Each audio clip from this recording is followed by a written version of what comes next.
Bonjour à tous et bienvenue sur le Mug Nowtech. Aujourd'hui, on va parler de l'iPhone 15 qui aurait pris un petit peu d'embonpoint. C'est des rumeurs. Nous aurons bien sûr plein d'autres sujets tech. Nous sommes le lundi 27 février 2023 et on démarre tout de suite.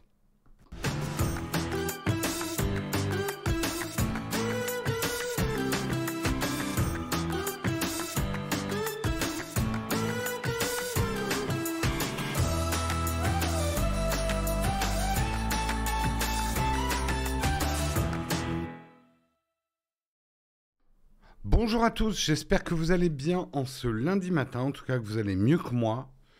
Moi j'ai très peu dormi et c'est de ma faute. J'ai binge-watché une série jusqu'à 3 h du matin. Voilà, c'est ma faute. C'est pas bien. C'est pas bien, mais je pouvais pas m'arrêter. C'est la saison 2 de White Lotus. Je sais pas, The White Lotus. Je sais pas si vous connaissez cette série. Quelle série te tient en haleine? Bah oui, c'est The White Lotus. Alors, la saison 1 est pas à la hauteur de la saison 2. La saison 2 est incroyable. Vraiment incroyable cette série. C'est une série, mais je la regarde sur quoi déjà?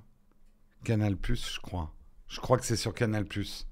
Je crois que vous avez un épisode gratuit sur Amazon, si je ne me trompe pas.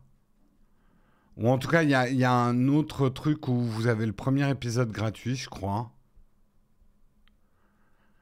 Ouais, non, c'est une série assez... Ça plaira pas à tout le monde. C'est clairement dans la catégorie, on va dire, art et essai des séries. Le pitch est relativement simple. The White Lotus, c'est une série de palaces à travers le monde pour gens archi riches. Voilà ce que j'ai trouvé. Mais tais-toi, toi. Je t'ai pas parlé. Ah si, t'es Apple, t'es ultra riche, c'est pour ça. Et en fait, c'est un mélange entre du Agatha Christie...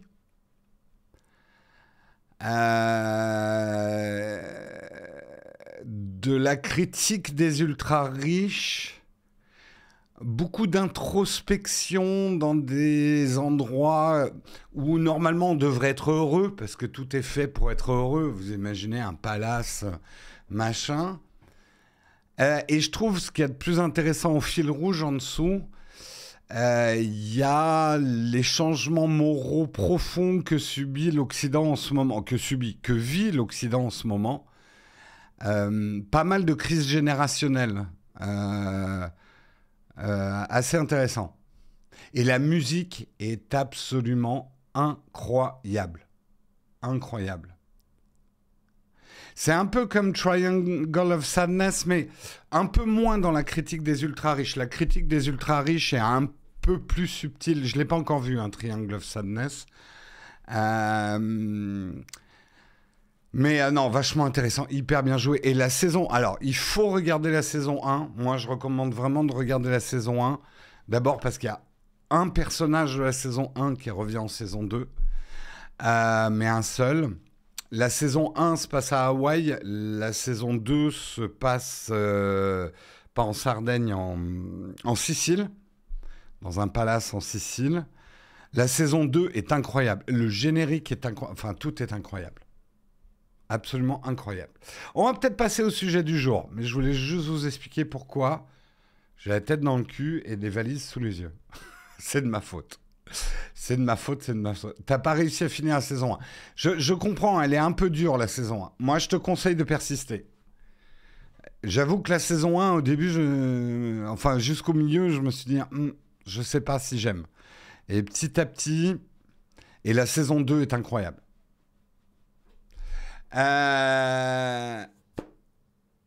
On parle de quelle série? The White Lotus. The White Lotus. Je vous conseille d'y jeter un œil, mais je comprends très bien, certains vont pas aimer.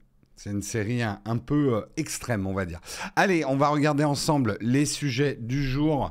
Aujourd'hui, on va parler de l'iPhone 15 Pro Max. Il pourrait faire plus d'1 centimètre d'épaisseur. Pourquoi donc prendrait-il de l'embonpoint? C'est des rumeurs, comme on les aime. Nous parlerons, puisque vous le savez, que le Mobile World Congress de Barcelone vient d'ouvrir ses portes, donc quelques annonces au niveau des smartphones. On regardera déjà ce qui se passe au niveau des écrans déroulants. Hein. Lenovo et Motorola ont mis au point un écran qui s'agrandit tout seul comme un parchemin. On verra un petit peu ça. On verra aussi Xiaomi qui sort le Xiaomi 13 et le Xiaomi 13 Pro avec des choses assez intéressantes, notamment au niveau photo. Nous parlerons d'Amazon qui a un problème avec la viande d'âne. Oui, le sujet est un petit peu... Le titre donne envie de cliquer. Que se passe-t-il avec la viande d'âne et Amazon? Je vous expliquerai ça. On parlera également d'Apple. Pourquoi Apple arrive à être... Enfin, s'en est-il sorti de 2022 sans licenciement majeur?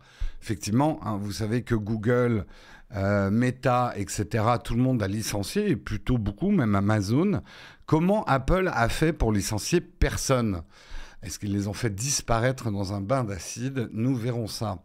Nous parlerons bien sûr de notre merveilleux sponsor O2Switch, qui est encore sponsor cette semaine de l'émission. Et nous parlerons en... Ah oui, alors en tartine, je vais vous montrer un photographe. Faux-tographe. Je vous le spoil parce que je ne veux pas vous faire le coup. Est-ce que vous pensez que c'est des vraies photos ou pas?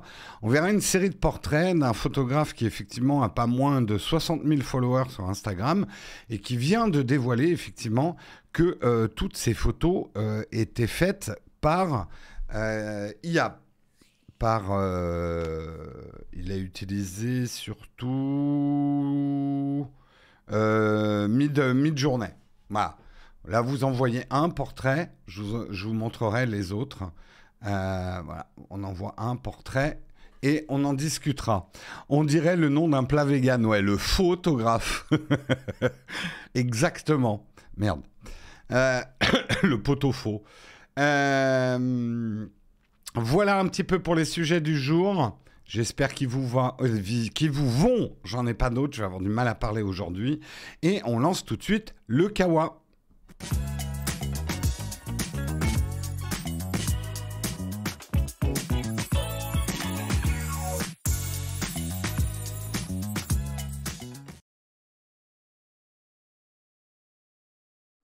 Le Kawa est lancé, je m'étais presque endormi sur le générique, mais non, vous inquiétez pas.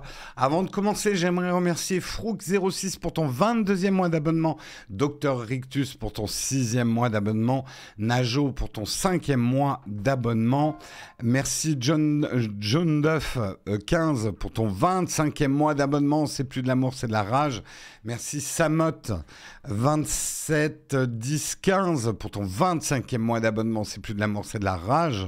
Merci The Big Ben pour ton 17e mois d'abonnement. Merci Fougère 40 pour ton 27e mois d'abonnement. C'est plus de l'amour, c'est de la rage. Merci à vous. Merci Poppy 21 000 pour ton 26e mois d'abonnement. C'est pas de l'amour, c'est plus de l'amour, c'est de la rage. Le train de la hype n'est... Comment ça se fait que le train de la hype ne se lance pas avec autant de monde? Je ne comprends pas. Ou alors, j'ai pas vu le message. Qu'est-ce qui fait le train de la hype? Bah alors, c'est quoi ce travail? Le 15 est muet. La grève, c'est pas le 7 mars, la grève? Il y en a peut-être d'autres d'ici là. On est peut-être en grève généralisée. J'avoue que j'ai pas du tout suivi. Par contre, ce qu'on a suivi, effectivement, c'est l'iPhone 15 Pro Max. Il pourrait avoir plus d'1 centimètre d'épaisseur. Hein. L'épaisseur, ça compte. Un informateur vient de partager des maquettes en 3 dimensions du supposé iPhone 15 Pro Max attendu vers l'automne prochain en magasin. On en est à spéculer quand même sur des trucs comme ça. Mais bon, why not? Sans surprise. Eh ben, du coup, Elgato nous censure. mon iPad vient de disparaître et vient de réapparaître. Sans surprise, la Dynamic Island est toujours de la partie et les boutons de volume d'allumage sembleraient avoir laissé place à des contrôles tactiles. Effectivement, on n'aurait peut-être pas de bouton pour le volume sur l'iPhone 15. Ce qui interroge le plus probablement, c'est le module du triple capteur photo arrière qui semble avoir perdu de l'embonpoint par rapport à l'iPhone 14. Eh bien, en fait, non. Il n'a pas perdu de l'embonpoint, mais c'est l'ensemble de l'iPhone qui aurait pris de l'embonpoint, puisqu'il en passerait de 8,25 mm à 7,85 mm aujourd'hui. En somme, l'iPhone 15 Pro Max serait globalement plus épais de plus d'un centimètre, ce qui risque de ne pas plaire à tout le monde. D'ailleurs, le poids pourrait lui aussi gagner quelques grammes en conséquence. En lieu et place du système actuel, alors pourquoi Apple l'aurait grossi ? Ça viendrait peut-être effectivement d'une lentille dite périscope, technologie qu'on commence à connaître, qu'on a vu sur le S23 Ultra et que Apple adopterait peut-être pour son iPhone 15 Pro. Ça serait une des raisons pour lesquelles il l'aurait épaissi, peut-être aussi pour mettre plus de batterie. Ça fait plusieurs années qu'on dit à Apple, mais vous avez qu'à les épaissir un peu. Vos smartphones, nous, ça nous va. Pour avoir plus de batterie. Donc, est-ce qu'ils en profiteront aussi pour mettre plus de batterie ? On verra. Pour aller plus loin, nous avons aussi appris qu'Apple travaillait sur la future puce A17 Bionic, destinée à succéder au processeur qui équipe actuellement les iPhone 14 Pro et iPhone 14 Pro Max. Celle-ci pourrait être jusqu'à 20 à 30% plus puissante selon les tâches si on se base sur l'historique d'Apple en la matière. La carte mère est épaulée par pas moins de 8 Go. Donc, ça y est, Apple commence à mettre des gigas de RAM dans ses iPhones. Ils en n'avaient pas besoin jusque-là, mais maintenant, ils ont de la marge encore par rapport à Android, puisqu'on sait que iOS demande beaucoup moins de RAM qu'Android, mais voilà, on commence à augmenter la RAM. Avant, les smartphones, pendant très longtemps, 4 Go de RAM suffisait. On était monté à 16 Go de RAM, je crois, à partir du 13 ou du 14, je ne sais plus. Et là, on va monter jusqu'à 8. Les iPhone 15 Plus et 15 classiques cependant devraient se contenter de la même puce que les iPhone 14 Pro et 14 Pro Max avec toujours 6 Go de RAM seulement. Mais ce chiffre est déjà très correct pour un usage traditionnel. C'est plus de l'amour, c'est de la RAM, exactement. Donc voilà. Je pense, ce qui serait le plus intéressant, alors effectivement les appareils photo, est-ce que Apple va mettre un zoom genre x10 dans son iPhone, à voir. Ce qui peut être intéressant aussi, c'est effectivement s'ils l'épaississent et qu'ils ont une nouvelle gravure, parce que c'est ce dont parle pas l'article, mais si le nouveau processeur est gravé encore plus finement, ça voudrait dire économie d'énergie, plus de batterie, autonomie record. Ça pourrait être intéressant. 16 Go de RAM en 2030, oui, peut-être. Dans ta série, il y a une critique de cette partie de l'humanité qui peut se permettre de s'inquiéter que son téléphone fasse plus ou moins 4 mm. Olek, c'est important. Sinon, comment iPhone.fr peut faire des articles sur lesquels les gens cliquent ? T'as réfléchi à ça ? Il y a des hommes et des femmes qui travaillent derrière ces sites. Et nous, qu'est-ce qu'on ferait comme news si on peut même plus faire une news sur 4 mm d'épaisseur en plus ? Tu veux que le marché s'effondre ? Tu veux qu'on disparaisse ? C'est ça que tu es en train de dire ? Voilà qui est là. Oh putain, j'aurais mieux fait de fermer ma gueule. T'es blasé en fait, Oleg. Il y a une époque, 4 mm d'épaisseur, ça aurait tout changé. Tu voudrais quoi ? Qu'on ait un iPhone pliant, peut-être ? Et ouais, chez Apple, on parle de millimètres de différence. On se rend pas compte des implications, c'est clair, tout à fait. Non, mais en vrai, au-delà de la moquerie, franchement, je pense qu'on serait tous contents. Enfin, moi, personnellement, Moi qui régulièrement utilise l'iPhone haut de gamme, peut-être pas le max, mais en tout cas en dessous du max, je suis content d'avoir de la bonne batterie, quoi. Si en rajoutant un peu d'épaisseur, ça me dérangerait pas un peu d'épaisseur. Je serais moins dérangé par un peu d'épaisseur que d'être obligé d'acheter le max, par exemple, pour avoir le périscope. Je commence à avoir peur de ça. J'ai peur que Apple ne mette le périscope que dans un espèce d'ultra qui aura la taille d'un max, une planche à saucisson, épaisse en plus. Et ça me fait un peu peur. Un peu peur, un peu peur. Enlarge your iPhone, exactement.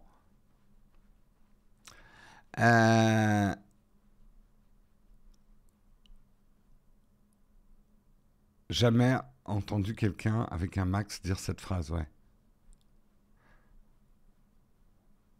Je pense que c'est à 99 sûr que le périscope ne sera que sur le max. J'ai envie de canner. Je vais être obligé de me trimballer avec une planche à saucisson pendant 1 an. Ça me fout les boules d'avance. Ça me fout les boules d'avance. Mais bon, ça sera peut-être le cas. Mais j'adore la taille de mon iPhone actuel, sans compromis, pas être obligé de prendre un max. C'est ça qui est très bien. Ah, Apple.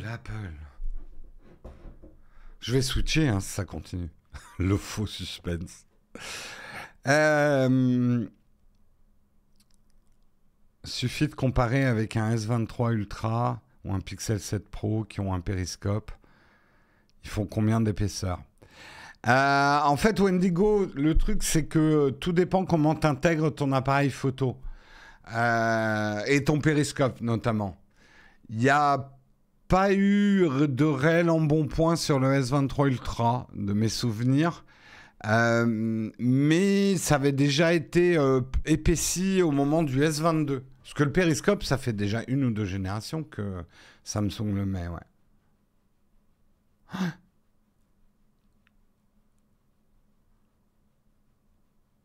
Donc, faudra voir. Les Sony ont également un périscope. Alors, j'avoue que j'ai pas du tout regardé les Sony de cette année, quoi. Faut voir si ça change le coefficient de pénétration pochale.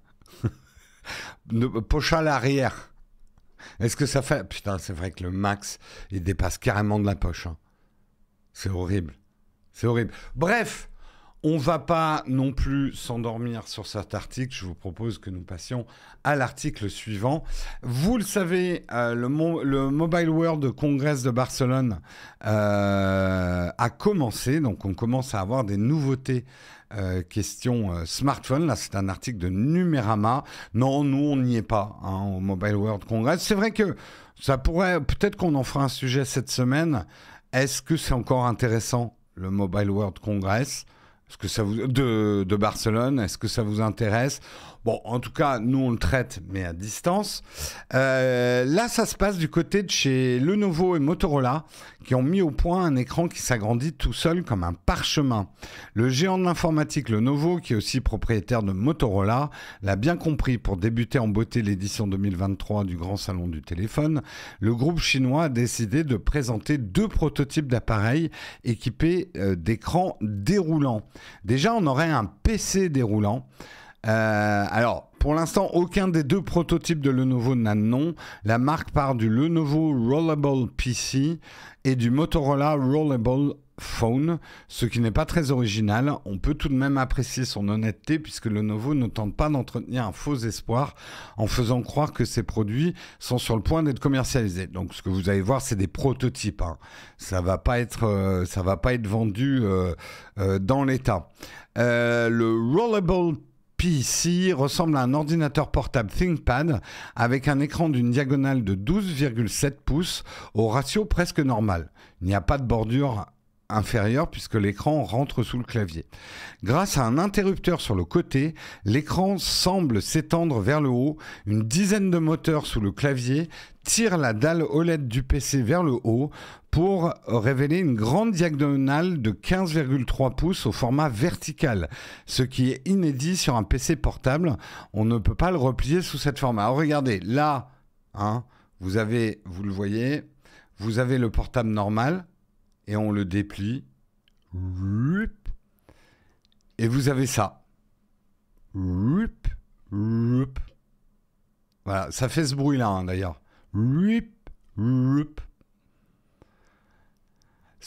Alors, à quoi ça sert d'avoir un écran aussi haut? Pour ceux qui travaillent notamment avec des écrans verticaux, hein, ou un deuxième écran vertical, ça servira effectivement à travailler sur un document sans avoir à zoomer ou à afficher deux applications en même temps.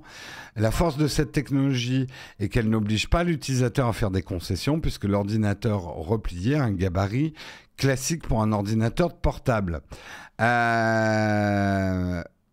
Pourquoi Lenovo ne lance pas cet ordinateur maintenant? Lenovo reconnaît que la technologie n'est pas prête. Le déroulement de l'écran, quand ça fait... c'est quand même lent. 10 millisecondes. Et l'entreprise doit s'assurer que l'écran ne restera pas bloqué en cas de problème. Donc voilà, quand vous appuyez dessus, ça fait un peu... Tonk. Le truc cheap, tu sais. Tonk. Donc ça prend un peu de temps. Ça fait pas schlac. Jérôme et ses onomatopées du lundi matin. Nous, on veut un truc qui fait schlac, quoi. Hein, un ordinateur portable à cran d'arrêt. On peut pas changer le bruit par un pilou-pilou. Non, il faut que ça fasse schlac. Nous, ce qu'on veut, c'est du schlac. Pas du slack, du schlac. Sur un ordinateur, je trouve ça génial. Ouais, moi je trouve ça pas mal. Après, c'est clair que si c'est trop lent, on va jamais le faire. Ça aurait été cool avec une manivelle, mais personne ne ferait ça. À l'écran d'arrêt, oh, c'est très joli ça, Polaire. Guillaume Schlack, exactement. Sur un PC terrible pour bosser au format A4. Non, mais je pense qu'il y a un marché pour ce genre de truc. Ça aurait été Pimus esthétique sur les côtés. Ah, je t'ai pas suivi là, Oleg. Au niveau du téléphone, on aurait un téléphone déroulant. Motorola, lorsqu'il est replié, il s'agit d'un tout petit smartphone avec un écran de 5 pouces. Regardez, c'est tout mignon. Un petit smartphone comme ça, un smartphone miniature. Pour étendre le téléphone, il faut appuyer 2 fois sur le bouton d'allumage. L'écran se déroule alors vers le haut, comme une photo. Alors, hop, je vous le refais. Voilà, là, il est petit. Et schlick. Schlack, schlick, schlack, schlick, schlack. Vous voyez ? Ça se déroule comme ça. On n'est pas dans un dépliant, en fait, ou un pliant. On est vraiment dans du déroulant, en fait. Mais je retiens, c'est très bien l'idée de l'écran d'arrêt, qui se déroulerait comme l'écran d'arrêt. La démonstration est bluffante, même si l'ultra-finesse de l'écran qui dépasse n'est pas très rassurante. En cas de chute, il est peu probable que le Motorola survive et en l'état, il n'y aura pas le temps de se replier en urgence. Donc, si vous faites schlick et paf, ça fait crac. Boum, Voilà. Donc, c'est le problème pour l'instant de la technologie, sa fragilité. On le voit en vidéo, là, ils ont fait une vidéo TikTok. Non, pas celle-ci. C'est Blafrit, ce n'est pas toi que je veux voir. Voilà. On le voit un petit peu en vidéo, la démo. Ah, mais zut. Voilà. Là, on le voit se déplier. Là, on le voit... Vous voyez, l'écran, il est hyper fin, en fait. C'est un peu le problème. Et puis, la partie enroulée en bas, elle n'est pas protégée. J'ai un peu... Vous voyez, elle s'enroule sur l'arrière pour avoir un écran de visualisation, pour faire des selfies en mode petit. Ouais, moyen quoi. Moyen. À voir. Ça m'a l'air fragile. Mais bonne idée, mais fragile. Fragile et pas vraiment utilisable dans l'état. L'écran étant pas du tout protégé, je sais pas. Pas fan. Ce qu'Oppo avait fait semblait mieux. Ouais, c'était un truc où tu tirais ton smartphone, l'écran était protégé, effectivement.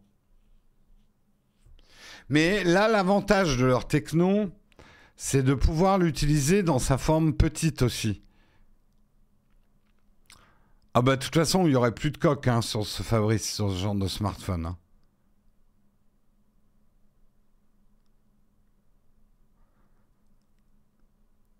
Ah, je suis né après Crack Boom U quand même. Crack Boom U, c'était une chanson de Dutronc dans les années 60, si je ne me trompe pas.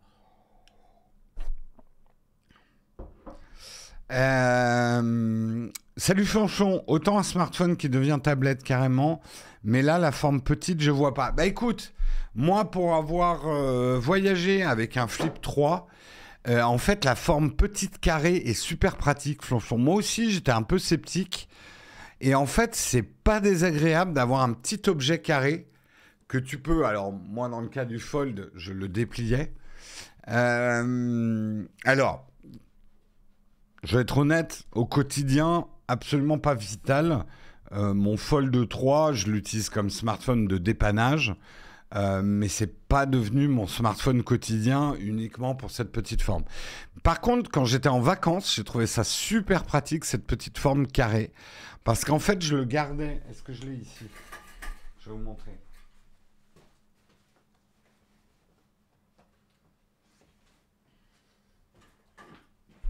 Hop. En fait, la petite forme carrée comme ça, je le gardais dans la main quand je me baladais.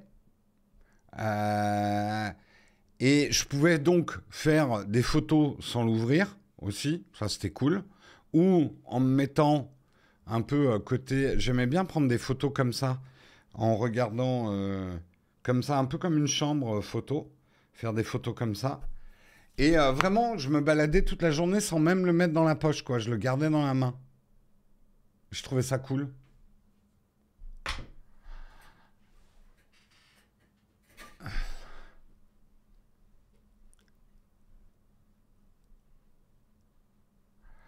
Là, c'est un prototype, évidemment. Après, il y a quand même des problèmes...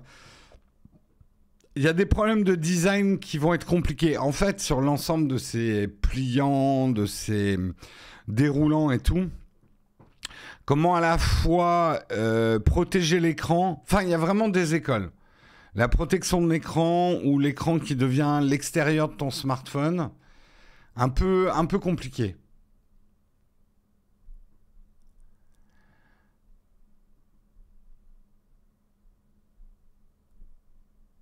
J'étais tu dois lui répondre, bah si en plus faut acheter des chaussures à son téléphone. Quoi? Un smartphone qui rentre dans les poches. Nul des pantalons des femmes. Alors c'est pas faux. Ce format a eu énormément de succès parce que c'est vrai que d'ailleurs il n'y a pas que les femmes, mais certaines personnes aiment se balader avec des sacs très petits, portent des pantalons qui ont des toutes petites poches, et ce genre de format peut être, quand vous avez une petite sacoche, ça vous évite de prendre une grande place pour le smartphone, quoi.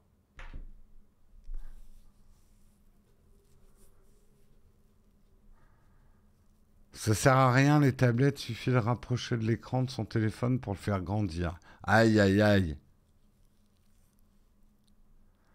Aïe, aïe, aïe, aïe, aïe. Bon, sur ce, on va passer à l'article suivant. Mais c'est intéressant. C'est intéressant de voir tout ça évoluer. Un autre article de Numérama. Et là, on va parler de Xiaomi, qui est convaincu qu'il peut faire mieux que Samsung et Apple sur la photo. Qu'est-ce que ça dit donc? On dirait un message marketing, mais là pour le coup il y a des choses quand même assez intéressantes. 9 jours après la sortie du S23 Ultra, un smartphone que Numérama considère comme le plus complet en photo, Xiaomi sort l'artillerie lourde pour ne pas se laisser distancer sur le secteur des smartphones haut de gamme.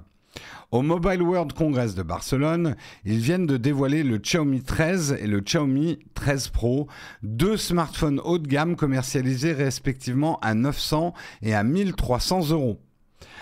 ils ont un partenariat avec Leica. Alors, vous le saviez, Leica, pendant plus de 6 ans, a été partenaire avec Huawei. Huawei, on ne va pas revenir sur l'histoire, mais Huawei, ils sont un peu dans l'ornière actuellement. Donc, Leica s'est séparé de Huawei en 2022 et s'est associé maintenant avec Xiaomi qui rêve de devenir le nouveau Huawei, ce qui est bien parti vu ses parts de marché. C'est vrai que Xiaomi a gagné énormément de parts de marché grâce un petit peu à la chute de Huawei, quoi.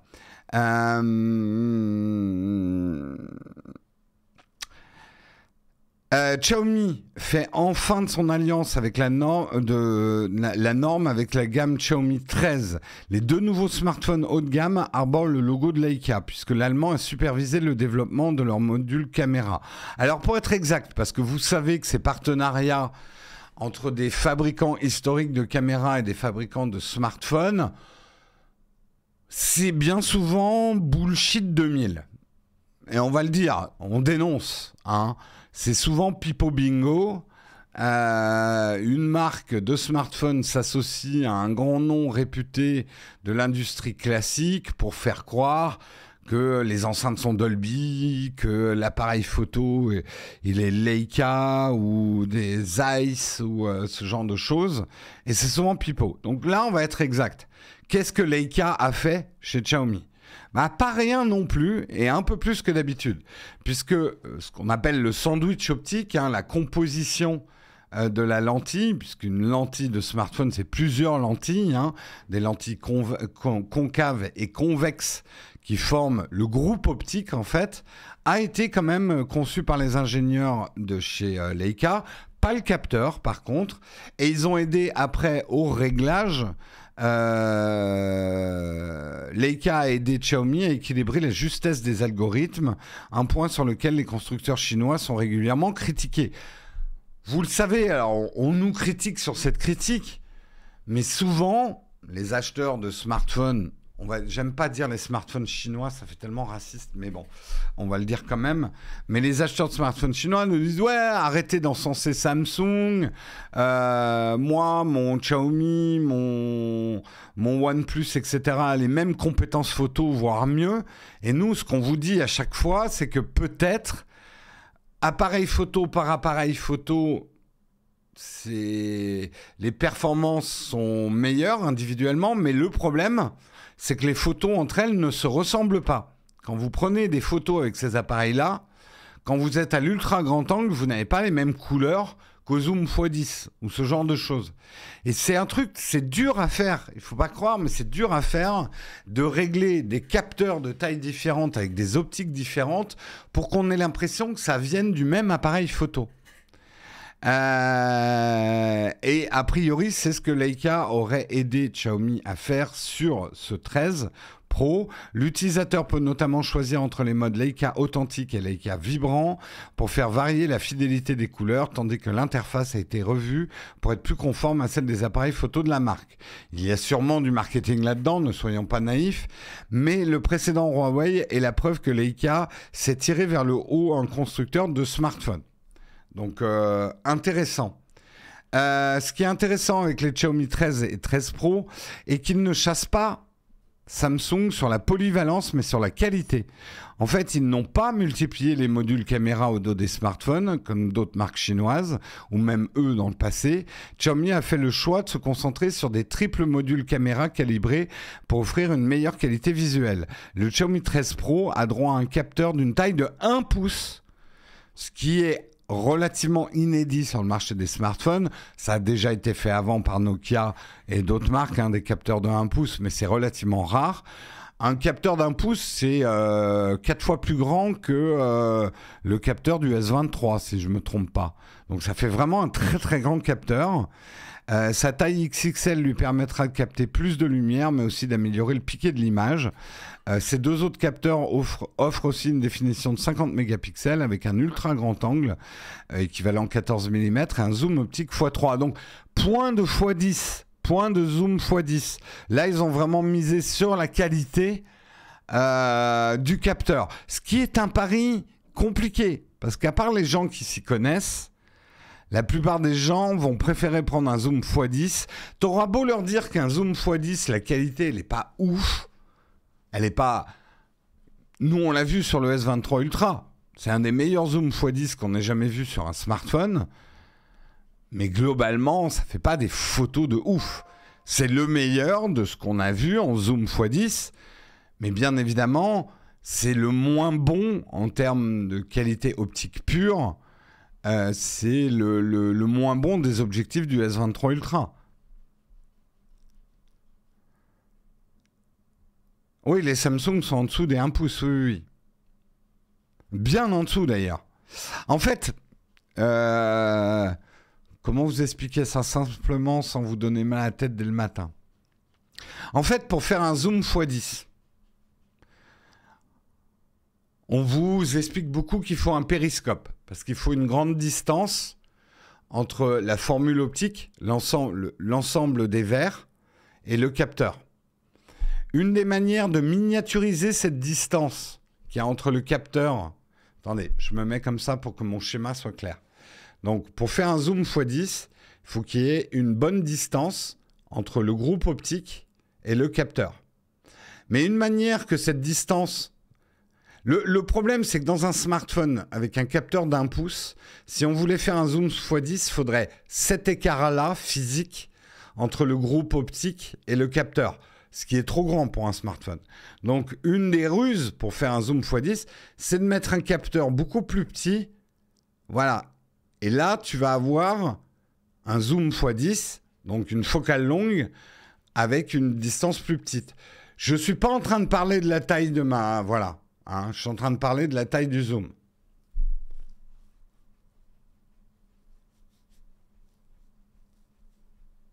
Donc, sachez, et c'est important de le comprendre en photo, une longue focale x10, c'est cool. C'est cool. C'est rigolo. C'est sympa à utiliser. C'est vachement bien pour les vacances. Mais il y a forcément une perte de qualité. Mais qu'on a aussi dans les boîtiers dédiés. Hein. Ne croyez pas que les objectifs de paparazzi ou de photographes animaliers, ça ouvre à f1.4. Hein. Si, il y en a. Il y en a des zooms qui ouvrent à f1.4, mais le truc, il faut un camion pour le transporter.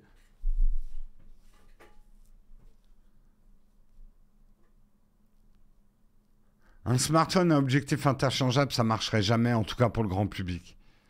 Parce que tu perds tous les avantages d'un smartphone en faisant un smartphone à objectif interchangeable. Parce que tu peux pas le mettre dans ta poche. Et ça te fera trop chier de changer tes optiques en vacances.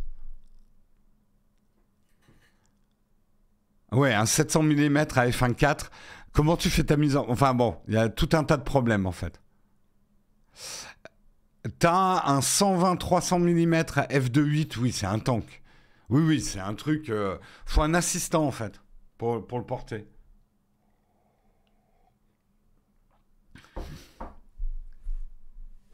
Et ça coûte extrêmement cher, effectivement.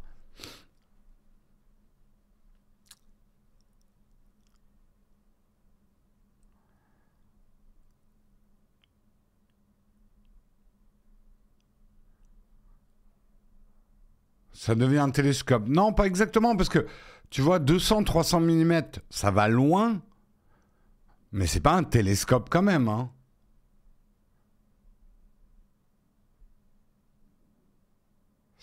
Tu rêves de mettre tes objectifs réflexes sur ton iPhone pour utiliser la caméra de ce dernier avec tes objectifs grand cru? Non. En fait, tu crois en rêver. Choupichou, ça va te faire marrer au début, mais n'oublie pas que sur ton iPhone et ton smartphone, le capteur sera trop petit pour ton optique de réflexe. Donc il faudra un adaptateur, tu vas perdre en qualité. En fait, tu veux pas ça. Je te garantis que tu veux pas ça.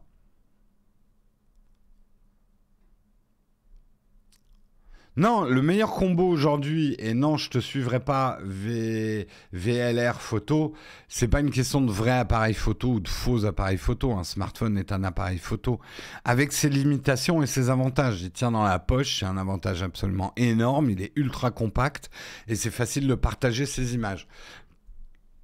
Et en ça, c'est un super appareil photo largement suffisant pour des photos de vacances. Pour moi, vraiment. Après, si vous êtes un peu plus amateur de photos, et de plus en plus de photographes amateurs que je rencontre font ça. Avant, quand on partait en vacances avec notre boîtier dédié, on prenait 3-4 objectifs avec nous. Et il y avait ce truc laborieux de changer les objectifs. Et quand tu es en vraie situation de vacances, t'as pas le temps de changer tes objectifs. C'est relou, tout le monde t'attend. Tes enfants sont en train de faire « Papa, tu fais chier à changer ton objectif, quoi. » Ou maman, d'ailleurs. Tu fais chier à changer ton objectif, etc.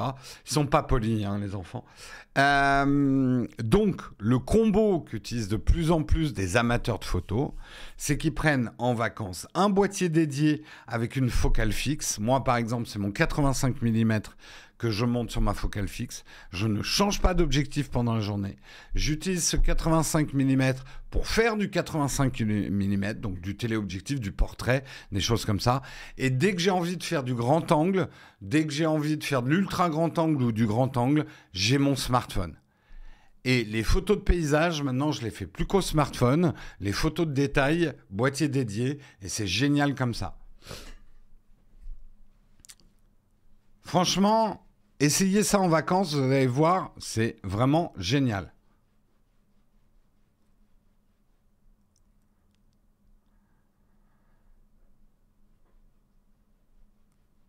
Non, pour nous, le bon débat, le débat, qu'est-ce qui est un vrai appareil de photo, on l'a résolu déjà depuis 5-6 ans. Une boîte de Pringles avec un trou, c'est un appareil photo. Un smartphone est un appareil photo, un Polaroid est un appareil photo, un réflexe est un appareil photo, un hybride est un appareil photo, etc., etc. Chaque appareil photo a des avantages et des limitations. Point à la ligne.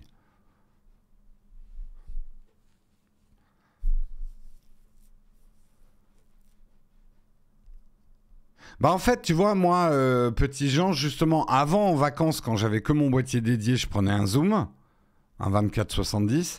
Mais là, maintenant, comme j'ai mon smartphone pour zoomer, en fait, je préfère mettre une focale fixe sur mon... D'abord, parce que c'est plus léger. Une focale fixe, et puis ça ouvre plus grand. Une focale fixe sur mon boîtier dédié. Non, l'œil n'est pas un appareil photo, justement. Non, même... Alors, on pourrait... L'œil humain ne fonctionne pas comme un appareil photo. C'est pour ça qu'une photo n'est jamais vraie. Je vous l'avais déjà expliqué dans une vidéo. Waouh, 70-200 en vacances. T'es courageux, hein, c'est lourd quand même, un 70-200. Je vais essayer d'amener mon 70-200 prochaines vacances là en Écosse. Mais je vais voir si j'ai le courage de le prendre avec moi quand on part faire des balades. Franchement, j'en suis pas sûr. Parce que c'est déjà lourd. Et pourtant, c'est pas un 70-200 qui ouvre grand, hein, mais...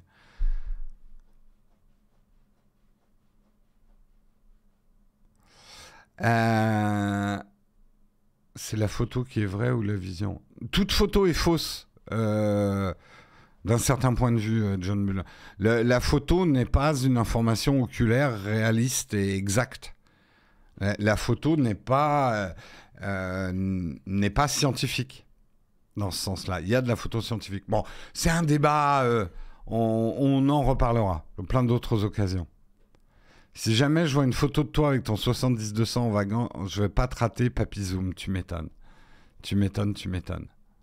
Allez, sur ce, en tout cas, appareil intéressant. Ça me dirait bien de le tester, là, le petit Xiaomi. Donc, on verra si on peut mettre la main dessus. Parlons d'Amazon qui a un problème de viande d'âne. What? Qu'est-ce que c'est que cette histoire? Moi aussi, j'ai eu la même réaction quand j'ai ouvert l'article. Sachez-le, chaque année, des millions d'ânes sont tués et leur peau est utilisée pour fabriquer une gélatine qu'on nomme Eijao, utilisée dans certains compléments alimentaires. Réputée pour ses bienfaits, cette gélatine de peau d'âne a gagné en popularité avec les années. Les actes de cruauté à l'égard de l'espèce, donc des ânes, eux, sont en forte augmentation. D'après les chiffres fournis par l'association The Donkey Sanctuary, dans une vidéo obtenue récemment par ces activistes, on voit des travailleurs tanzaniens s'acharner sur des ânes à coups de marteau. L'horreur est totale. Parmi les produits contenant cette gélatine, encore appelée gelatina nigra, on trouve des compléments alimentaires permettant de prévenir la formation d'hémorroïdes. Ceux-ci sont disponibles à la vente sur Amazon. Et c'est après en avoir consommé à plusieurs reprises qu'une Californienne interrogée par Ars Technica révèle avoir parcouru la composition du produit. Végétarienne depuis toujours, elle n'en a pas cru ses yeux. Ah oui, là, elle a dû même avoir des hauts le cœur. Amazon continue d'en vendre à l'heure actuelle, malgré de nombreuses pétitions qui demandent de cesser. Mi-février, le cabinet juridique californien Evans Page a d'ailleurs déposé une plainte à la demande du Center for Contemporary Equine Studies, association à but non lucratif, car en vertu des lois de l'État, la vente de ce produit serait tout à fait illégale. Le dossier évoque une loi de droit social datant de 1998 et nommée Prohibition of Horse Slaughter and Sell Horse Meat for Human Consumption Act, connue sous le nom de Proposition 6. Pour faire plus court, elle pénalise la vente de viande d'équidés en plaçant au même niveau que les chiens et les chats. Donc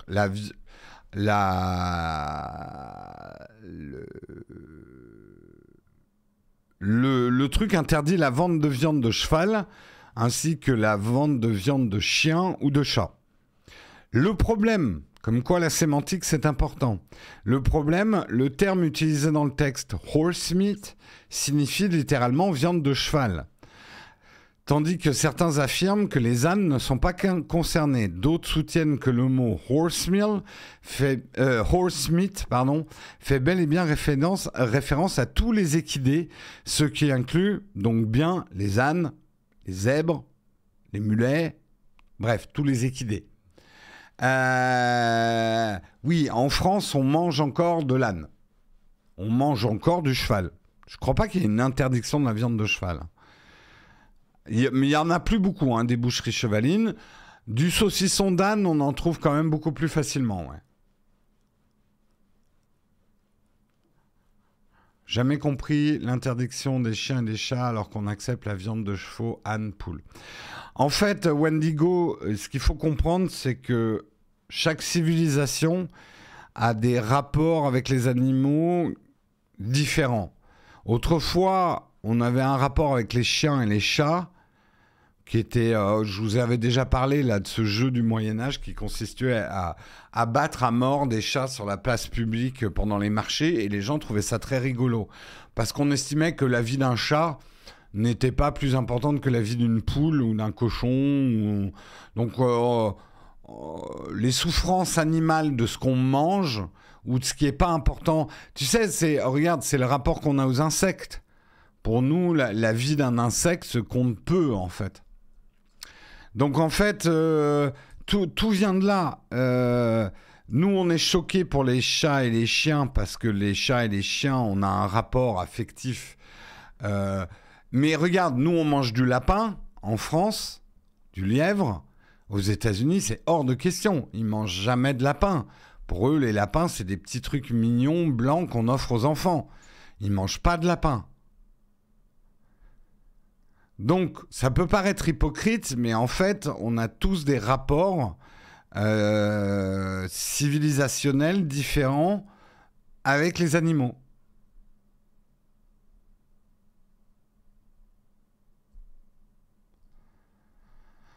Désolé, mais a priori, c'est pas un problème de civilisation, c'est un problème de santé publique. Les chats et les chiens sont carnivores et véhiculent plus de maladies. Ah, ça, je savais pas. Ouais, effectivement, on mange pas vraiment d'animaux carnivores. Je crois pas. Ouais, tiens, j'avais jamais pensé à ça. C'est vrai qu'on mange pas. Ouais, aux États-Unis, ils mangent pas du tout de lapin. Hein. Le cochon est omnivore, mais on peut pas dire que le cochon est un carnivore.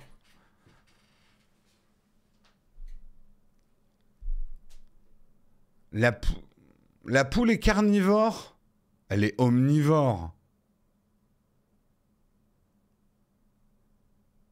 On mange des animaux omnivores, on est bien d'accord. Mais est-ce qu'on mange vraiment des animaux carnivores ? Oui, oui, il y a une différence entre omnivore et carnivore. Les poussons? Je sais pas ce que c'est les poussons.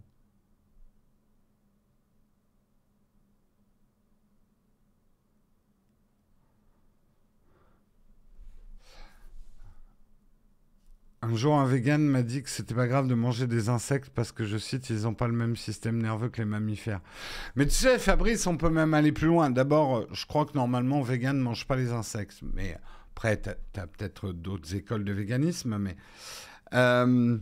rien scientifiquement nous permet aujourd'hui d'affirmer haut et fort que les plantes qu'on mange n'ont pas un système nerveux et qu'elles ne souffrent pas du tout quand on les coupe, quand on les bout, quand on les mange. Si on va à l'extrême, alors ça a probablement un système très différent d'un animal, mais quelque part, justement, je lisais un truc assez intéressant d'un scientifique qui disait « manger, c'est tuer ». Manger, c'est toujours tuer quelque chose. C'est toujours manger quelque chose qui a été vivant. On mange du vivant, en fait. Oui, ok, les gars, on mange du requin et du crocodile. Me faites pas croire que vous faites un steak de requin ou de crocodile toutes les semaines, quoi.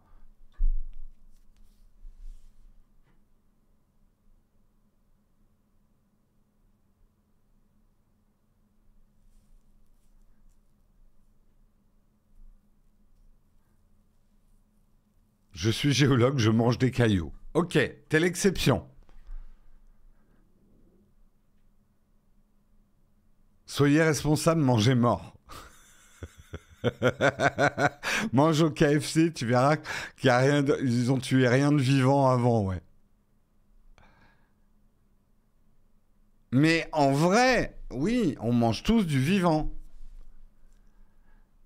Si c'est vegan pour ne pas faire souffrir, alors que pour les insectes et les crustacés, on estime à ce jour que le niveau de sentience est plus bas que les autres animaux et proche des plantes. Donc certains véganes en mangent. Ok, merci de cette information. Donc ils peuvent manger des mollusques, des insectes.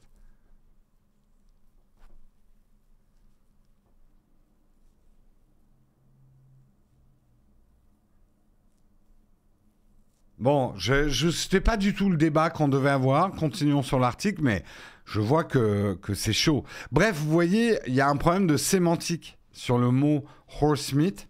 Amazon aurait un sacré ménage à faire dans ses rayons.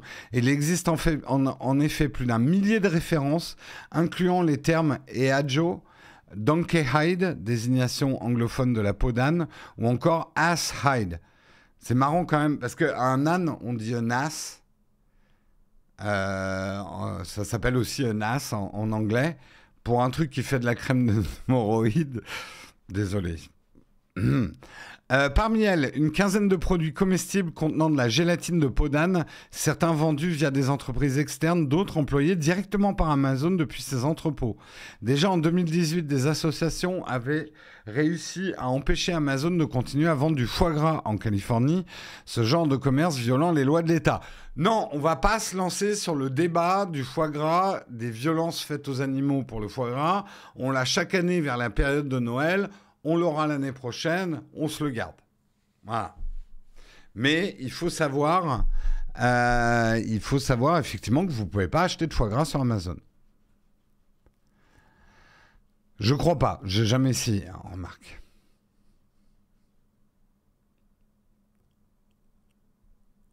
Beaucoup de poissons sont exclusivement carnivores, le bar, le thon, le saumon. D'accord, moi je savais pas.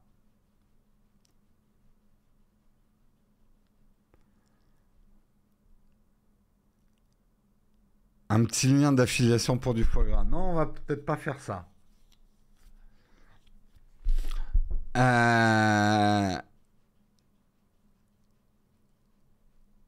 On le redit, moquerie sur le régime alimentaire vegan, végétarien, c'est ban. Guillaume a raison, hein. Respecter les autres. Vous n'avez pas à vous moquer du régime alimentaire de qui que ce soit, dans un sens comme dans l'autre, hein, d'ailleurs. Hein. On n'acceptera pas qu'un vegan vienne traiter de sanglants barbares carnivores ceux qui mangent de la viande. Hein. Toute forme d'intolérance, vous risquez un ban ici.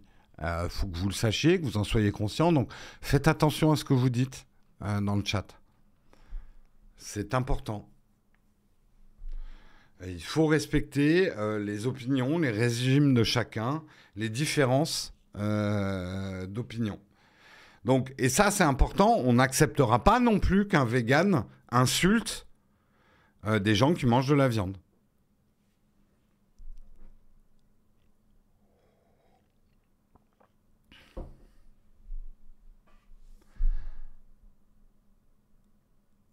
Le saumon n'est pas... Putain, il y a des débats, là. Vous êtes partis, là. Waouh. Non, mais arrêtez de... Enfin, vous êtes un peu con, hein, là, de... La modération va vous modérer. Donc, essayez pas de trouver les limites de la modération. Vous avez plus 6 ans, quoi. C'est assez simple à comprendre quelles sont les limites. En gros, vous moquez pas des autres. C'est tout, dans vos commentaires. Ne dénigrez pas les autres. Même si vous, ça vous paraît un jeu de mots rigolo ou un trait d'esprit qui va faire rigoler les copains, pas du tout en fait. Voilà. Donc, voilà, juste arrêtez de juger en fait les autres. Bref, sur ce, on va passer aux prochaines... Putain, il est 8h56. Let's go. Remarque, c'est le dernier article du jour. Comment Apple est-il sorti de 2022 sans licenciement majeur, hein? Un article qui va faire plaisir aux gens de gauche. Pas de licenciement? Merde, c'est Apple. Apple est-il de gauche? Certainement pas. C'est le roi du capitalisme. Aïe, aïe, aïe. Le cerveau de Guillaume se fend en deux. C'est terrible. Comment faire? Comment faire? Je n'ai pas le truc gratuit pour vous lâcher. Alors, Jim, demande à la modération. On va voir sur le Discord. Il y a la notice pour pouvoir laisser un Prime quand tu as un Amazon Prime. Jérôme, on se moque pas des gens de gauche. Mais pas du tout. Je me moque autant des gens de droite que des gens de gauche. Si tu veux, j'ai fait un petit tableau chez moi. Je me suis fait insulter sur Twitter de sale gauchiste et crevure de droite. J'ai eu les deux insultes. Donc je suis parfaitement au milieu. Véridique, hein. Je me suis fait insulter des deux. Donc j'estime être au point d'équilibre parfait. Parlons un petit peu de choses sérieuses. Alors que les géants que l'on pensait intouchables et capables d'atteindre des sommets insoupçonnés comme Google ou Microsoft se sont retrouvés dans l'obligation de se séparer de dizaines de milliers de salariés en un an, qu'y a-t-il de si spécial chez Apple pour que l'entreprise dirigée par Tim Cook ait pu épargner par ce phénomène exceptionnel. Une petite part de chance et surtout une organisation bien rodée. L'année 2022 a marqué la fin des mesures sanitaires contre le Covid-19 dans une grande partie du monde. Hélas, pour les entreprises ayant investi massivement dans un monde d'après, qu'elles n'imaginaient pas comme celui-ci, l'année fut aussi celle de la récession économique. Le mois de mai 2022 a commencé avec un nombre important de licenciements dans le secteur de la tech, entre 12 000 et 20 000 salariés licenciés dans le monde. Une tendance qui ne s'est quasiment pas calmée depuis, exposant même certains à partir du mois de novembre, qui a plus de 50 000 licenciements, notamment aux États-Unis, dans les entreprises comme Meta ou Twitter. En 2022, plus de 200 000 salariés ont été licenciés. En 2023 a débuté encore plus fort, avec entre 84 000 et 100 000 licenciements sur le seul mois de janvier, selon les sites layoff.fyi et trueup.io. Parmi les entreprises les plus touchées, Google avec 12 000 licenciements et Meta avec ses 11 000 salariés sans emploi. Mais un acteur majeur était absent de ce triste tableau, Apple. Pas de licenciement chez Apple. Pendant la crise du Covid-19 et même un peu avant, nombreux sont les grandes entreprises de la tech à avoir développé des projets de grande envergure. C'est pourquoi les GAFAM et même de plus petites entreprises comme Salesforce, etc., ont vu leurs effectifs exploser en très peu de temps. Amazon, par exemple, a tout simplement doublé ses effectifs dans le monde entre 2019 et 2022. Microsoft, de son côté, a recruté 53% de salariés en plus. Alphabet a vu son nombre d'employés augmenter de 57% et Meta de 94% sur la même période. Rendez compte, quand une entreprise voit son nombre d'employés augmenter de 94%, donc ça veut dire qu'elle embauche en masse. Apple n'a pas procédé de la même façon. L'entreprise de Cupertino a en effet embauché beaucoup moins vite et beaucoup moins fort que ses concurrents pendant le Covid. L'entreprise compte aujourd'hui 164 000 salariés dans le monde, dont 64 000 environ dans les 500 magasins de la marque. C'est une augmentation des effectifs de 20%, ce qui est déjà énorme, mais seulement, par rapport aux autres, entre 2019 et 2022. Alors, juste pour faire un petit paragraphe d'explication. En gros, vous avez compris, notamment pendant les confinements, l'économie s'est emballée. Souvenez-vous, les ordinateurs se vendaient comme des petits pains. Le marché... Alors, tout était illogique. On pensait qu'avec le confinement, il y avait des marchés qui allaient s'effondrer. Moi, je me souviens d'avoir flippé en me disant « Merde, on va perdre nos clients, on va plus avoir d'annonceurs ». Et en fait, ça a été un boom pour la tech. Le confinement, il y a eu énormément de ventes d'ordinateurs, etc.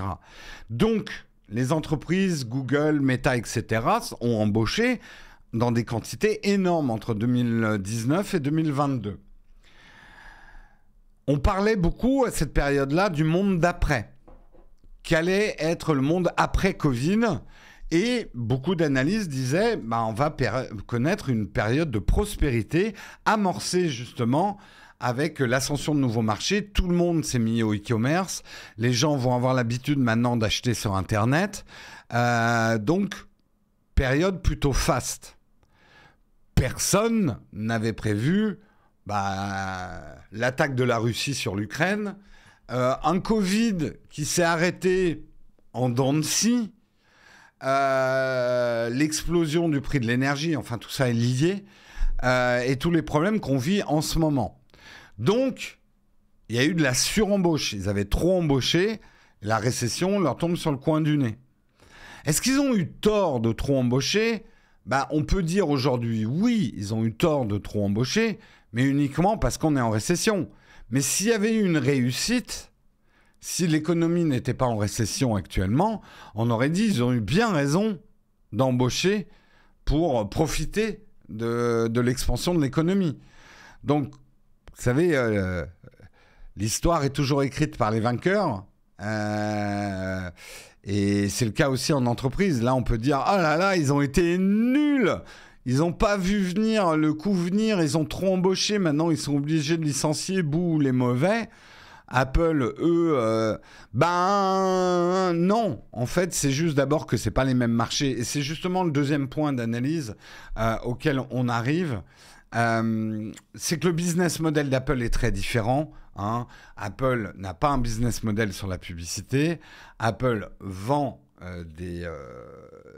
des produits technologiques et des services. Et d'ailleurs, le Wall Street Journal avance une autre raison qui a fait que Apple a mieux résisté à la crise et n'est pas obligé de licencier. La marque est déjà réputée pour fonctionner en flux tendu selon la tendance du running lead. C'est-à-dire qu'elle souhaite faire le mieux possible avec le moins possible en limitant le gaspillage et en prenant son temps, tout en multipliant les itérations de tous ces objets. Aussi incertain soit-il, comme le casque de réalité mixte ou l'Arlésienne d'Apple Car. Et ça, c'est vrai que c'est une composante d'Apple. Ils vont pas embaucher 10 fois plus d'ingénieurs pour sortir un produit plus vite que les autres. Ils vont prendre un certain nombre d'ingénieurs et ne sortent pas un produit tant qu'ils sentent qu'ils sont pas prêts. Et ça, on peut pas dire le contraire chez Apple. Apple a préféré abandonner certains projets plutôt que de les mener à leur terme parce qu'ils n'étaient pas satisfaits du résultat. Donc Apple a une approche très différente du reste du marché de la tech, de l'innovation, ou en tout cas de la proposition d'innovation qui font marcher. Apple, ils s'en foutent d'avoir 3 ans de retard ou 5 ans de retard sur Android. Ils en ont rien à foutre. Ils ne sortent les produits que quand ils sont prêts, en fait. Et ça leur permet de travailler avec moins de gens. Et il y a un troisième facteur assez intéressant. Pourquoi Apple n'a pas eu à trop licencier, n'a pas licencié?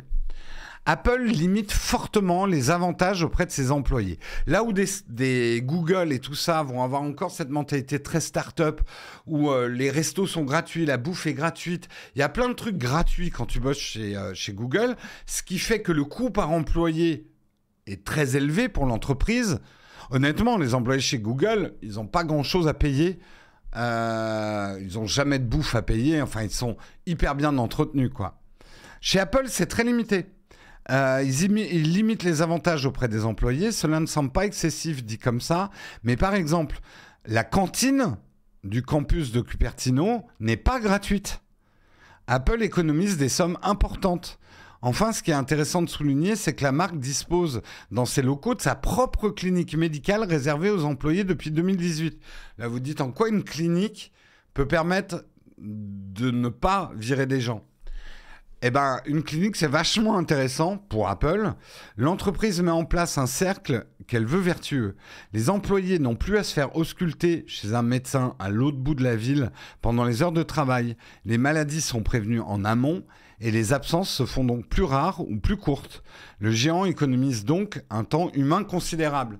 En gros, vous pouvez aller consulter un médecin dès que vous avez la gorge qui pique un peu, puisque c'est sur le campus Apple.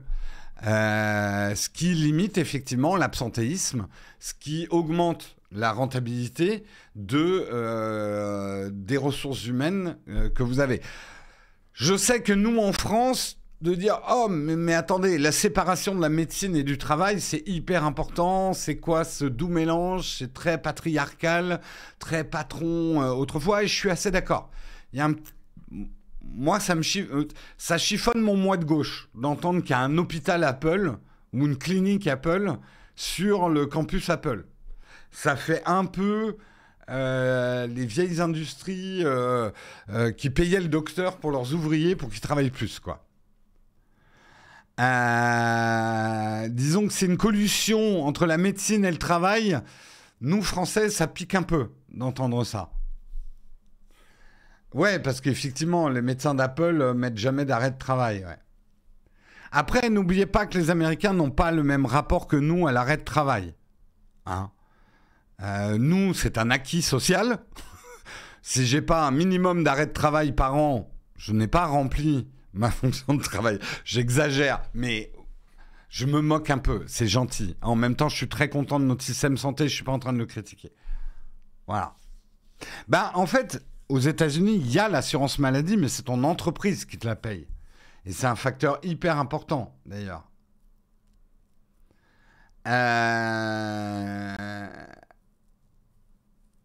Bref, c'est intéressant quand même de voir. Alors, il faut savoir que la dernière fois qu'Apple a licencié des gens, c'est en 1997. Donc, il y a un bon bout de temps. C'était à l'époque où Steve Jobs est revenu à la tête de l'entreprise, qui était en faillite. Apple était en faillite à l'époque. 4100 personnes ont perdu leur travail cette année. Alors, est-ce qu'Apple va virer personne? En tout cas, ils n'embauchent pas en ce moment, Apple.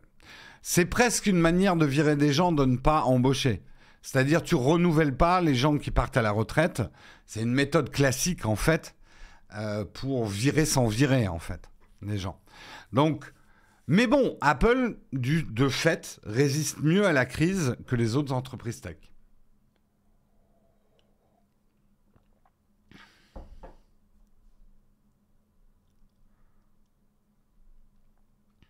Oui, on parle de licenciement économique. Ouais. N'oubliez pas aussi aux États-Unis que le licenciement, globalement, n'est pas vécu comme un traumatisme en France. Parce que le marché du travail est beaucoup plus fluide aux États-Unis, peut-être avec des jobs de merde, c'est un autre débat. Mais le fait c'est qu'on trouve relativement facilement un autre job quand on perd son job.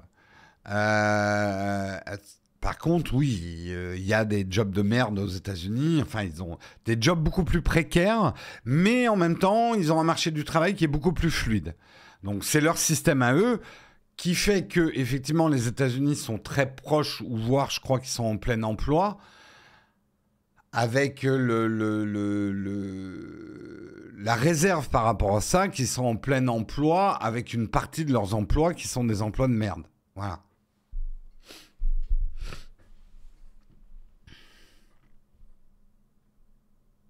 Non, quand je dis ne pas embaucher, c'est comme virer. Ne pas embaucher après des départs à la retraite, des départs normaux, c'est une façon de réduire ta masse salariale sans virer des gens. C'est ça que je voulais dire. Sautez pas sur mes termes. Moi, je suis sans filet, là, je vous parle. Voilà, c'est ça que je voulais dire. C'est une technique pour ne pas augmenter, pour réduire sa masse salariale sans devoir licencier qui que ce soit, de ne pas renouveler les départs à la retraite. Bah, littéralement, oui, aux États-Unis, tu peux trouver un taf en traversant la rue, oui. On va pas faire un comparatif du système américain et français. Ils sont fondamentalement, idéologiquement, et même la place du travail dans la vie des gens est radicalement différente aux États-Unis et en France. Ce n'est pas comparable. Et pour moi, dans les deux, il y a du pour et du contre. Voilà un peu ma position. Il y a du pour et du contre dans les deux, pour moi. Je ne suis pas non plus dans le rejet à 100% du système américain. Mais je suis très content de la protection dont on bénéficie en France. Le taux de chômage aux États-Unis, c'est 3,5%. On parle de plein emploi à partir de combien d'ailleurs ? Ok, le taux de plein emploi, c'est 5-6%, ouais. Ils sont en plein emploi, ouais. 5%, ok.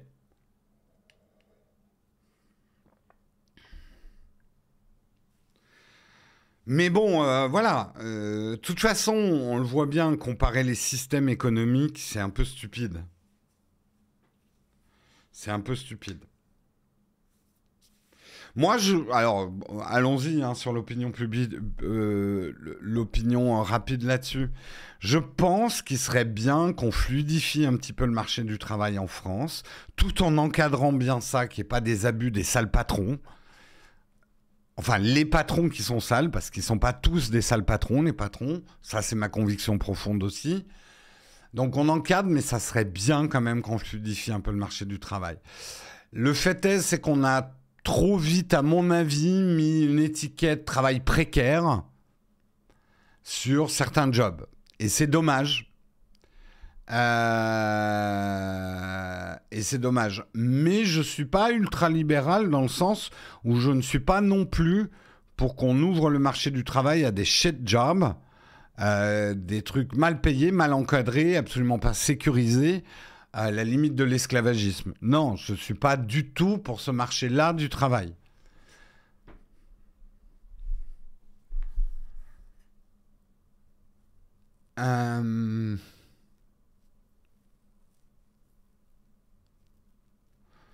Oui, mais attention, Wendigo, tu dis on est à 7,2% sous Macron de taux de chômage.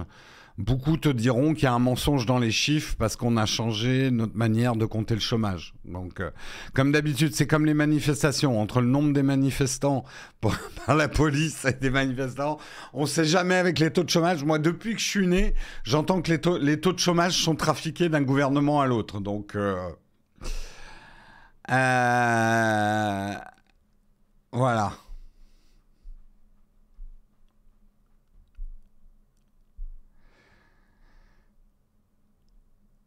La manière de compter le chômage est celle de l'OCDE. Oh, je pense que tu trouveras des gens pour contester cette vision aussi des choses. Bref, sur ce petit... Vous voyez, quand on dit que la tech est politique, elle est sociale, elle est politique, mais ce qui est également social, politique et hyper intéressant, eh bien sûr, c'est notre sponsor, vous vous en doutez bien, le merveilleux Eau de Switch, qui, je le rappelle encore une fois, n'est pas un parfum de joueur Nintendo, mais ma blague est absolument incroyable, un peu répétitive. En tout cas, on remercie Eau de Switch parce qu'ils sont encore sponsors de l'émission pendant une semaine.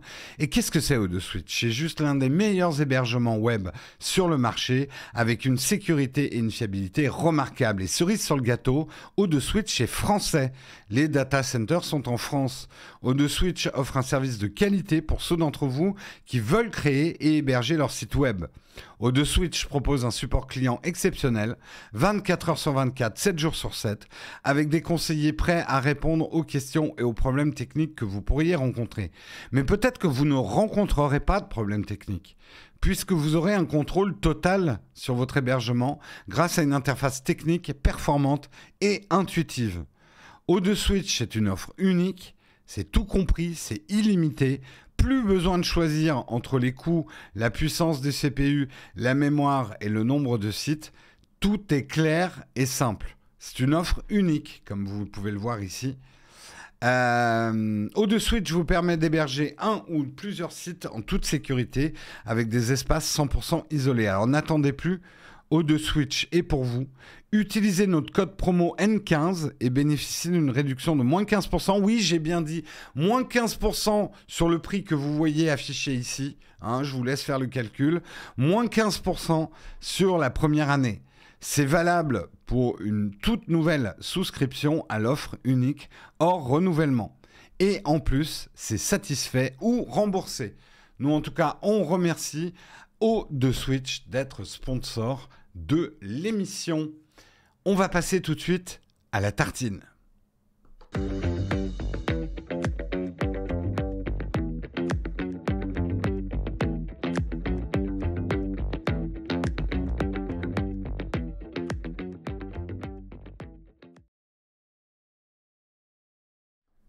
La tartine, oh là là, j'aurais dû faire une tartine sur le marché du travail en France. Tout le monde est à fond là. Bref, mais on va pas faire... Ne vous inquiétez pas, ça va être bien polémique aussi. On va parler de photographe. Superbe jeu de mots. Qu'est-ce qu'un photographe? Eh bien, c'est ces photos. Je vais déjà vous les montrer. Voilà, cette série de portraits. Une série de portraits très réussie, photographiquement, très très chouette. Là, il y a une publicité. Regardez cette série de portraits. Celui-là est hyper réussi. Voilà. Il y en a plein d'autres. Et en fait, c'est Josh Avery qui a fait ces photos. En tout cas, c'est ce qu'il a fait croire. Un photographe populaire d'Instagram vient de révéler ce qui n'était en réalité que de la poudre aux yeux. Il utilisait l'intelligence artificielle pour créer des portraits parfaits de personnes qui n'existent pas réellement. Josh Avery a plus de 30 000 followers sur Instagram. Depuis octobre dernier, il a posté des photos impressionnantes de personnes âgées ou de jeunes hommes et de femmes de tous horizons culturels. Josh Avery faisait croire au public qu'il s'agissait de vraies photos. Il décrivait même en détail son prétendu équipement photographique Nikon. Or, les portraits sont tous générés par ordinateur. Josh Avery nous dit « Je veux mettre les choses au clair ». Il a voulu tromper les gens, mais il a voulu tromper les gens exprès. Pour ses créations, il utilisait le logiciel Midjourney, de l'art généré par une intelligence artificielle. Ensuite, il combinait et retouchait les meilleures images avec Photoshop. Il y a eu quand même un peu de retouche Photoshop dessus. Son objectif initial était de tromper les gens pour présenter l'IA, puis d'écrire un article sur ce sujet. Ensuite, pour lui, c'est devenu une forme d'art. Et ça, c'est intéressant. Et justement, ouvrons le débat. Est-ce que c'est de la photo? Est-ce que c'est de l'art? Est-ce que c'est du cochon? Ces images qui, en soi, en termes de qualité picturale, sont des belles images. Moi, j'aime beaucoup ce portrait-là. J'aime beaucoup, beaucoup ce portrait-là. L'attitude est hyper intéressante. Et je sais, hein, votre cerveau, vous êtes en train de vous dire, je dois trouver ce qui ne va pas dans ces photos pour être sûr de pouvoir reconnaître une photo par ordinateur. Lâchez prise. Lâchez prise. Là, je vous demande de lâcher prise. On va faire un peu de sophrologie. Allongez-vous. Hein, ceux qui ont des gaz, position du chien, on libère ces gaz. Lâchez prise. N'essayez plus de reconnaître si c'est une vraie image ou une fausse image. Qu'est-ce qu'une vraie image ? Est-ce qu'une image peut vous faire vibrer ou vous intéresser tout simplement alors qu'elle était créée par un ordinateur avec un humain derrière, mais elle a quand même été générée par un ordinateur. Donc arrêtez d'essayer de reconnaître une image faite par ordinateur. Parce qu'en vrai, là, je vois des trucs. La narine n'est plus relevée. Ça pourrait arriver chez un humain. C'est un dessin. Mais la photographie n'est-elle pas un dessin ? Regardez ces portraits. Est-ce qu'en fait, soyons plus simples. Est-ce que vous trouvez ces images belles ? Est-ce que vous trouvez ces images belles ? Et je prends image parce que image, ça peut être dessin, photo, ce que vous voulez. Est-ce que vous les trouvez belles ?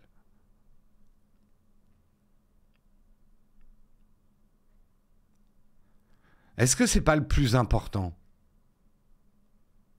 Est-ce que vous trouveriez ces images plus belles si c'était des vrais portraits de vrais gens ? Je sais, hein, ça demande... la tache de rousseur numéro 200...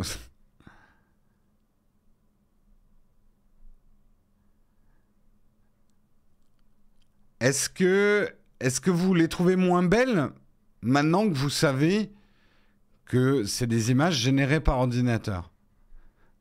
C'est là où les choses deviennent troublantes.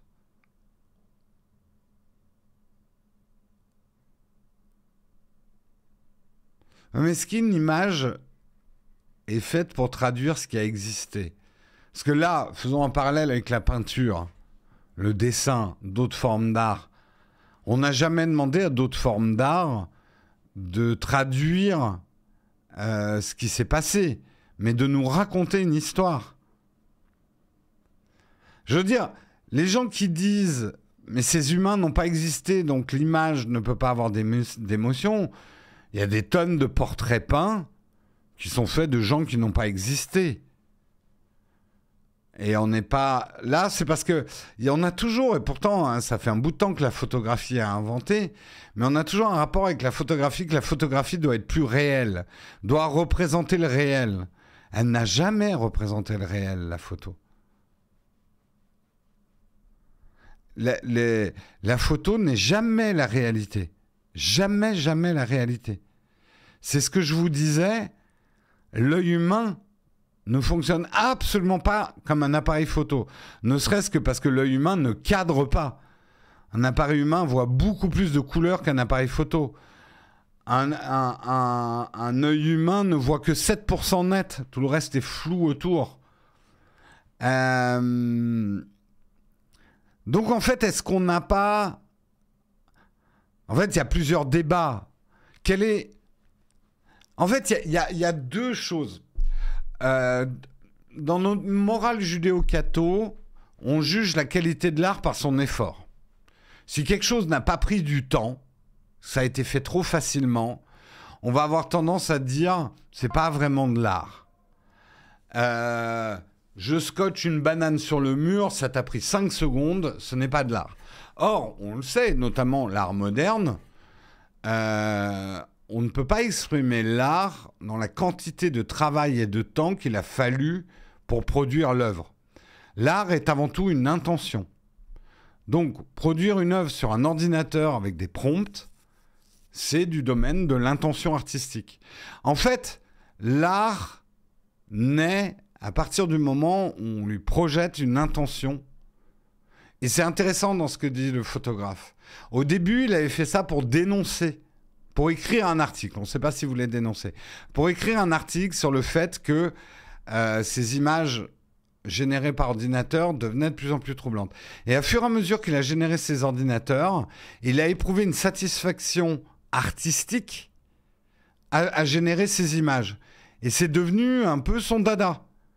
Il préfère maintenant générer ses ordinateurs que d'aller prendre des photos. C'est intéressant. C'est intéressant quand même. Vous voyez, qu'est-ce que de l'art ? C'est une très très vaste question. Feignasse. Ok, c'est un artiste feignasse, mais est-ce que ça en fait un artiste quand même ? Quid du temps de préparation pour faire de l'art ? Vraiment, je suis pas... Je pense que c'est quelque chose qu'on a profondément en nous parce qu'on est une civilisation judéo-catho, même si on n'est pas croyant. Hein. C'est juste que on nous a beaucoup bourré le crâne à nous dire si quelque chose n'a pas représenté de la sueur et du temps, ça n'a pas de valeur. C'est faux. Notamment en termes de création. Moi, je dis souvent, parfois mes meilleures idées, je les ai en 5 minutes. Et mes pires idées m'ont pris 3 semaines à transpirer comme un cochon, à sortir que de la merde. La création n'est pas une question d'effort. La création n'est pas une question de temps. Alors, après, on peut venir souvent sur un artiste. C'était Picasso qui le disait. Ça m'a pris 30 ans plus 2 secondes pour faire tel ou tel truc. Il y a quand même une maturation de l'artiste qui prend du temps. Ça, oui. Mais en fait, quelque part, là, dans cette démarche artistique, effectivement, le travail du photographe n'est plus à travailler avec un modèle, travailler avec de la lumière, etc. Ça va être derrière un ordinateur, de prompter correctement cet ordinateur pour obtenir l'image qu'il veut. Mais c'est quand même lui qui veut l'image. La décision artistique, c'est toujours l'artiste.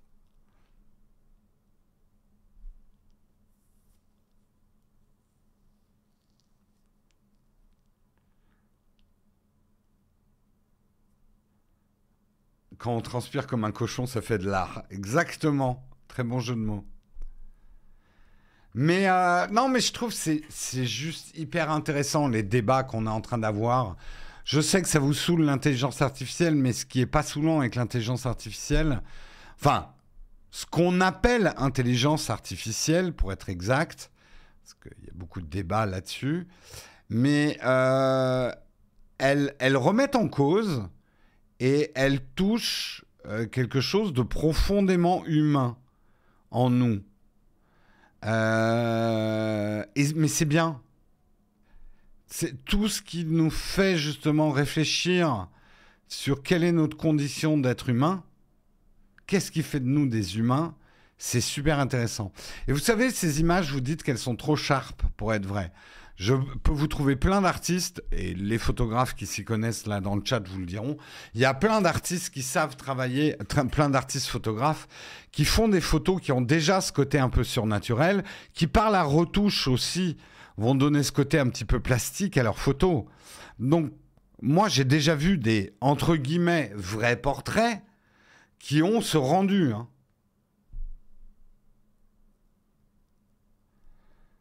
Oh, vous avez vu, il y avait 4 chemises pour 109 €.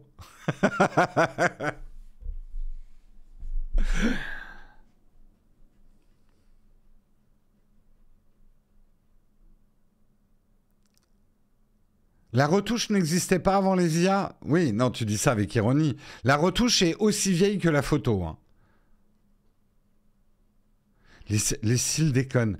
Mais pas du tout, Fanny. En fait, je suis désolé de te le dire, mais je pourrais te trouver plein de photos qui sont, entre guillemets, authentiques, où tu as des rendus comme ça. Hein.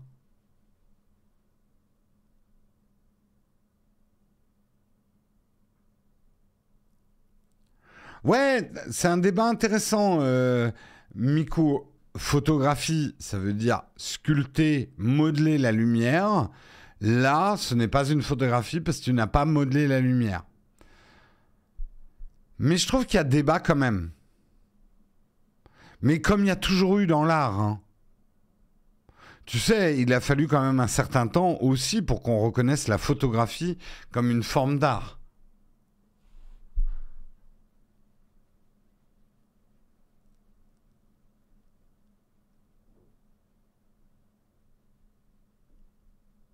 Je trouve qu'esthétiquement, c'est très réussi, mais l'émotion ne procure pas d'émotion. Ok, et si maintenant, je vous disais que tout ce que je viens de raconter est complètement faux. C'est des photos de vrais modèles qui ont été faites par un photographe qui a voulu faire croire qu'elles étaient faites par intelligence artificielle. Si je vous dis ça, que toutes ces photos sont vraies, en fait, et que je vous ai fait une inception, est-ce que là, du coup, vous avez plus d'émotion ?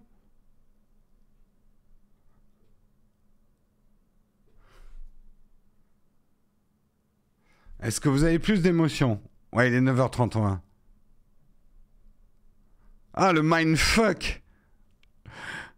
Je me sens envahi d'émotion.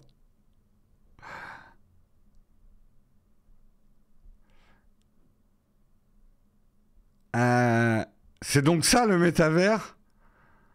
En tout cas, elles sont bien. Une idée assez précise. Alors là, c'est un coup que je trouverais génial. Parce que les LOL, en fait, c'était de l'IA. Ça commence à être old. C'est pas le premier. Sérieusement, on peut être très ému par des fausses photos et ne rien ressentir par rapport à une vraie. Tout à fait. Je me sens trompé. Je me sens souillé. Je connais les modèles. C'est du vrai. De l'émotion, oui. Mais plus de la colère, de la manipulation. Et si je vous disais maintenant que, en fait, je dis n'importe quoi, je vous mindfuck 2 fois. Parce que non, il n'a pas du tout dit que c'était des vraies images.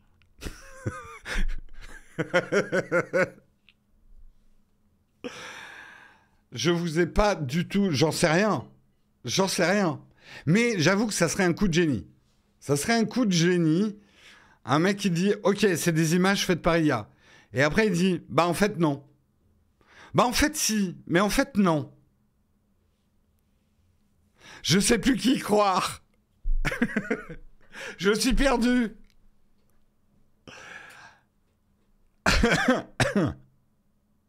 Tu n'as donc aucune pitié, aucune. Tartuffe. Tu joues avec mes nerfs. C'est marrant, hein, quand même. Mais je critique pas, c'est normal. Mais est-ce qu'on n'est pas justement en train de toucher à quelque chose de fondamental de l'art ? De nous bouleverser, de nous faire perdre nos repères. Je trouve ça très bien qu'on se pose la question, est-ce que c'est de la photographie ou pas ? C'est tout le débat de l'art moderne aussi. Ça nous chamboule. J'en vois certains d'entre vous, vous êtes énervés par ce mindfuck en fait. Mais est-ce que l'art ne doit pas être un mindfuck, justement ? Qui nous fait sortir de nos certitudes, qui nous fait sortir de nos a priori, de nos idées préconçues. C'est hyper intéressant.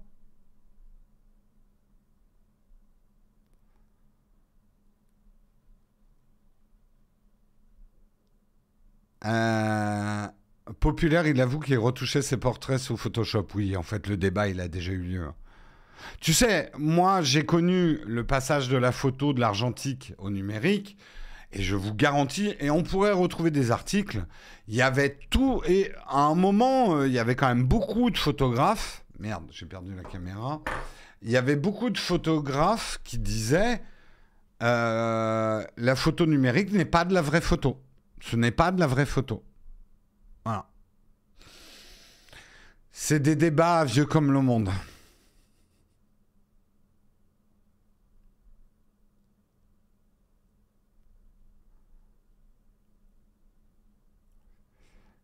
L'image est belle. Moi, c'est vrai que de plus en plus, en réfléchissant à ça, et même si c'était une conviction que j'avais, il ne faut pas confondre l'art et les outils qui font de l'art. L'art, c'est une émotion, c'est le véhiculage d'une émotion, une émotion exprimée, une émotion véhiculée. C'est une de mes définitions de l'art. Tout le reste, c'est des outils. Une image générée par ordinateur peut tout à fait me faire vibrer. Aucun problème.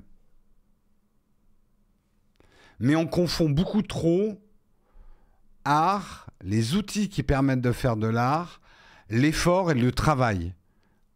l'art n'a pas à être du travail, forcément. Vous savez, hein, il y en a beaucoup qui disaient les photographes sont pas des artistes parce que tout ce qu'ils font, c'est appuyer sur un bouton. C'est pas vraiment du travail, quoi, par rapport à un peintre. Et il y a des gens encore comme ça, hein, qui vont dire oui, non, mais la photo c'est bien, mais enfin par rapport à un tableau quand même, c'est un peu moins de l'art parce qu'un tableau, il faut vachement de temps pour faire un tableau. Ben oui, mais il faut vachement de temps pour faire une croûte, hein.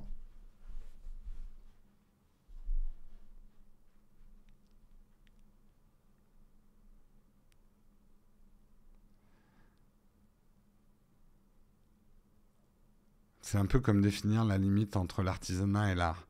Il y en a une qui est ténue parce qu'il y a des artistes qui ont fait des tableaux de commande, mais globalement quand même entre l'artisanat et l'art, l'artisanat, tu vas répondre à la demande d'un client, à une commande spécifique d'un client. Alors oui, il y a eu toute une époque dans la peinture, et même encore un peu maintenant, tu as des tableaux de commande. Donc, c'est une limite poreuse, je suis d'accord.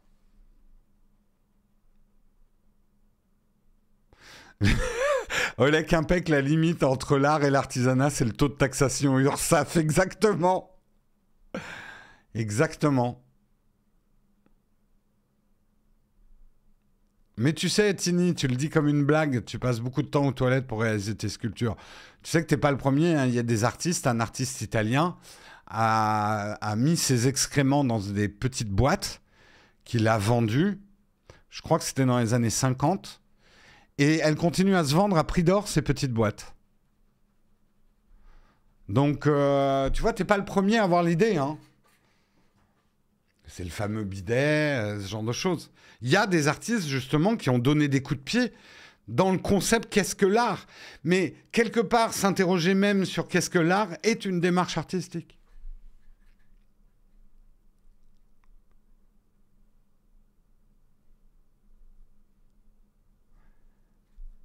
Non, ce sont des excréments d'artistes. C'est le mélange art et système capitaliste que l'on adore, ouais. Le caca en boîte, c'était Piero Manzoni au début des années 60. Je me suis pas trop gouré. J'ai dit années 50, mais... Enfin, le truc rassurant, c'est qu'il ne les vendra pas en NFT. Oui, mais il y a des paix qui se vendent déjà en NFT. Bon, écoutez, ça va vous donner du grain à moudre et de la réflexion pour la journée. Je vous ai perturbé, pour certains. Et c'était un peu le but de l'opération. Parce que maintenant, vous ne savez pas si ce que je vous ai dit, c'est vrai ou pas. Est-ce que ces images sont vraies ou pas? Est-ce que je vous ai menti sur toute la ligne? Est-ce que c'est le photographe qui ment? Est-ce qu'elles sont trop peu... On ne sait pas. On ne sait pas. On ne sait pas. Et vos certitudes sont bouleversées. Et c'est une bonne chose. Sur ce, et sur ces perturbations, je vais rallumer la caméra principale si elle daigne fonctionner pour que je puisse vous dire au revoir. Et non, elle ne daigne pas fonctionner. Sa mère. Allez, go. Le dadaïsme du lundi, exactement. La vraie chemise, c'est comment ces 4 chemises...